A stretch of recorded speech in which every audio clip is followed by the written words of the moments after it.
Assalamualaikum warahmatullahi wabarakatuh. Perkenalkan, nama saya Anafi Rifki Hasibuan dari kelas 11 IPA 10. Pada kesempatan kali ini saya akan menjelaskan tentang diferensiasi sosial dan juga stratifikasi sosial.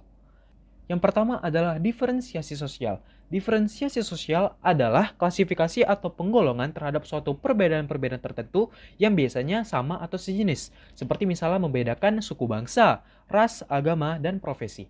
Nah, ras itu adalah sebuah kategori individu yang secara turun-temurun memiliki ciri fisik dan ciri biologis tertentu. Seperti misalnya Ku Klux Klan di Amerika Serikat, mereka itu merupakan organisasi yang sangat rasis karena mereka menganggap bahwa orang yang berkulit putih itu merupakan ras tertinggi dan orang yang berkulit hitam merupakan ras terendah. Etnis merupakan suku bangsa yang dimana biasanya tuh mereka lebih menekankan pada persamaan kebudayaan masing-masing. Seperti misalnya perayaan Barongsai, merupakan salah satu contoh kebudayaan yang dimiliki dan dilestarikan oleh etnis Tionghoa. Nah, yang berikutnya itu adalah agama. Agama ini merupakan sistem kepercayaan seseorang yang di dalamnya itu ada praktik-praktik yang biasanya bersifat sakral dan yang menyatukan pengikutnya dalam suatu komunitas moral.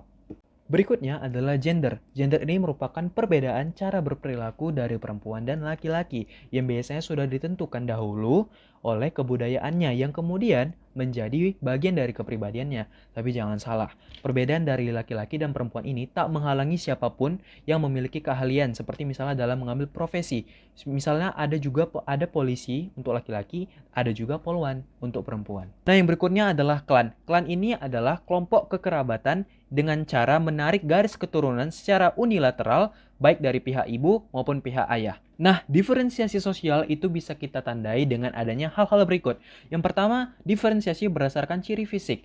Diferensiasi ini timbul karena adanya berbagai macam ciri fisik, misalnya dari perbedaan warna kulit, bentuk rambut, warna mata, dan lain-lain. Nah, yang kedua berdasarkan ciri sosial, diferensiasi ini timbul karena adanya perbedaan cara pandang dan pola hidup dalam masyarakat. Misalnya, pola hidup seorang tentara akan berbeda dengan pola hidup seorang guru. Nah, yang ketiga adalah berdasarkan ciri budaya. Nah, diferensiasi ini timbul karena adanya perbedaan cara pandang antara budaya A dengan budaya B. Nah, yang kedua adalah stratifikasi sosial. Apa itu stratifikasi sosial? Stratifikasi sosial itu adalah pembedaan atau pengelompokan masyarakat ke dalam lapisan-lapisan sosial secara hierarki atau bertingkat.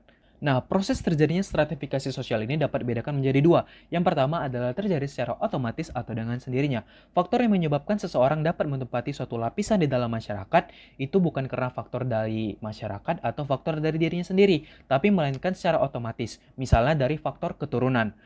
Nah, yang kedua adalah terjadi secara sengaja. Dapat terjadi secara sengaja itu adalah dengan tujuan kepentingan bersama. Sistem ini ditentukan secara sengaja itu misalnya diberikannya kekuasaan kepada seseorang atau organisasi. Misalnya seperti diberikan oleh partai politik, perusahaan tempat dia bekerja, dan lain-lain. Nah, dilihat dari sifat sistem stratifikasi sosial itu juga dapat dibedakan menjadi dua. Yang pertama adalah secara terbuka atau achieved status. Nah, secara terbuka ini adalah kedudukan seseorang yang diperoleh atas usaha mereka sendiri melalui berbagai macam cara, berbagai macam saluran sehingga mobilitas sosial umum terjadi.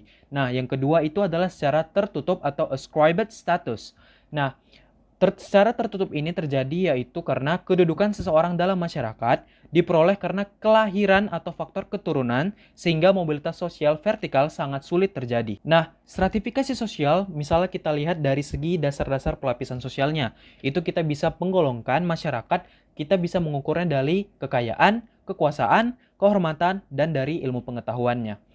Nah, menurut Sukanto, terdapat 4 golongan masyarakat pada sistem kasta di India sebagai berikut. Brahmana adalah kasta tertinggi atau pendeta, Ksatria atau bangsawan merupakan kasta kedua, Waisya atau pedagang merupakan kasta ketiga, dan Sudra atau rakyat jelata merupakan kasta terakhir.